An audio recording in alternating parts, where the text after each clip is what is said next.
बासी भोजन का रहस्य कथा। शहर से दूर प्रकृति की गोद में एक महात्मा का आश्रम था। महात्मा वहाँ अपने शिष्यों को उनके रुचि के स्तर से शिक्षा दिया करते थे। उनकी शिक्षा से सभी लोग प्रसन्न रहते थे। महात्मा की ख्याति दूर दूर तक फैली हुई थी। लोग उनसे शास्त्रार्थ करने और उनके प्रवचन सुनने कई दिनों का मार्ग तय करके महात्मा के आश्रम आया करते थे।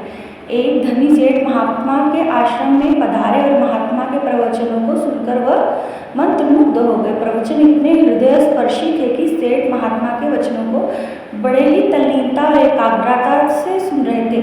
तब प्रवचन समाप्त हुआ तो सेठ ने महात्मा को अपने घर भोजन का न्योता दिया। महात्मा ने काफी अनुनय विनय के बाद सेठ का निवेदन स्वीकार किया, किंतु महात्मा के अनुयायियों ने सेठ को स्पष्ट बता दिया कि महात्मा केवल ताजा भोजन करते हैं, अतः महात्मा के लिए ताजा भोजन का ही प्रबंध किया जाए।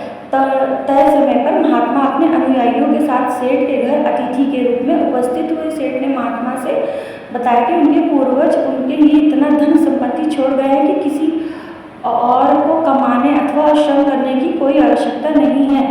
बैठे बैठे 7 पुश्तें खा सकती है, फिर भी धन की कोई कमी नहीं होगी। महात्मा बात सुनते रहे। भोजन का समय हुआ तो महात्मा के समक्ष अनेकों प्रकार के भोजन उपस्थित किए गए। महात्मा ने सेठ से कहा, तुम्हें पहले ही बताया था कि हम बासी भोजन नहीं करते हैं। सेठ आश्चर्यचकित रह गया और कहा, महात्मा, इन व्यंजनों के लिए कई घंटों की मेहनत लगी है, तब जाकर यह व्यंजन तैयार हुए हैं।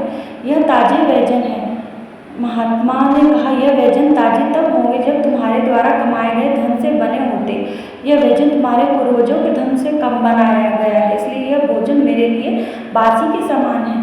यह कहते हुए महात्मा ने अनुयायियों के साथ बिना भोजन किए अपने आश्रम में आ जाते हैं।